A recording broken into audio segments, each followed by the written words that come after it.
এখন নাহিদ ইসলাম কেন কোন কথা বললেন, উনি যে নামগুলো প্রকাশ করেননি, যে আলোচনার বিষয়গুলো প্রকাশ করেননি, সেটা নিয়ে আমি কেমন করে মন্তব্য করব বলেন? আমি যেটুকুন দেখতে পাই খোলা চোখে, সেটা হচ্ছে সকল রাজনৈতিক দলের মতন এই নবগঠিত রাজনৈতিক দলের সাথেও সরকারের ভালো একটা ওয়ার্কিং রিলেশনশিপ আছে। এটা উনি অভিমান থেকে বলেছেন নাকি এটা উনি আসলে ওনার কোনো একটা ব্যাপারে গ্রিভেন্স আছে, এই বিষয়গুলো পরিষ্কার ওনাকে করতে হবে। উনি যদি কখনো কোনো বিষয় পরিষ্কার করেন তখন সেটা নিয়ে সরকারের বক্তব্যের কথা আসে, তার আগে তো সরকারের বক্তব্যের কোনো সুযোগ নেই। নির্বাচনের আগে কি এই অন্তর্বর্তী সরকারই কি নির্বাচন করবে নাকি আরেকটা নির্বাচনকালীন সরকার হবে, সেটা ছোট ফসল? আমি এরকম কোনো কথা শুনিনি এই অন্তর্বর্তী সরকারই নির্বাচন করবে। এখনো পর্যন্ত এটাই হচ্ছে অবস্থা এবং অবস্থান।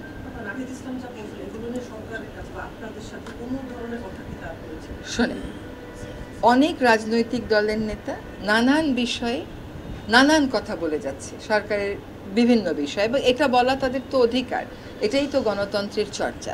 এখন প্রতিটা বিষয় নিয়ে যদি আমরা প্রতিক্রিয়া দেখাই, প্রতিটা বিষয় নিয়ে যদি আমরা চিন্তা করি, তাহলে বলেন তো আমাদের মন্ত্রণালয়গুলো আমরা কখন চালাবো? যখন কোনো একটা বিষয় আমাদেরকে আনুষ্ঠানিকভাবে জানানো হবে তখন অবশ্যই সরকার সেই বিষয় নিয়ে কথা বলবে, সে বিষয় নিয়ে কাজ করবে, সে বিষয় নিয়ে এঙ্গেজড হবে, সে বিষয় নিয়ে সকলকে জানাবে। অনানুষ্ঠানিক বক্তব্যের প্রেক্ষিতে তো সরকারের পক্ষে কিছু বলা সম্ভব না।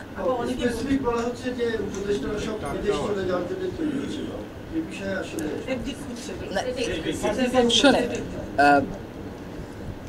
এটা তাকে তার বক্তব্যকে সাবস্টেন্সিয়েট করতে হবে। তার বক্তব্য তো আমার সাবস্টেন্সিয়েট করার বিষয় না, আমার খণ্ডানোরও বিষয় না, কারণ সেখানে তথ্য প্রমাণ উপাত্ত মানে বক্তব্যটা স্পেসিফিক হলে হয়তো সরকারের পক্ষ থেকে কোনো কথা বলা হতো, এটা হয়তো তাদের ধারণা, তারা মনে করে তাদের বক্তব্য হিসেবে বলেছে।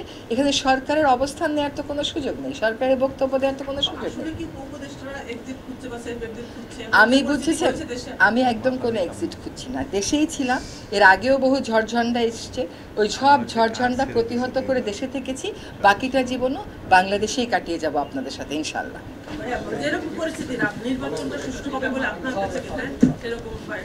তুমি খালি এত টেনশন করো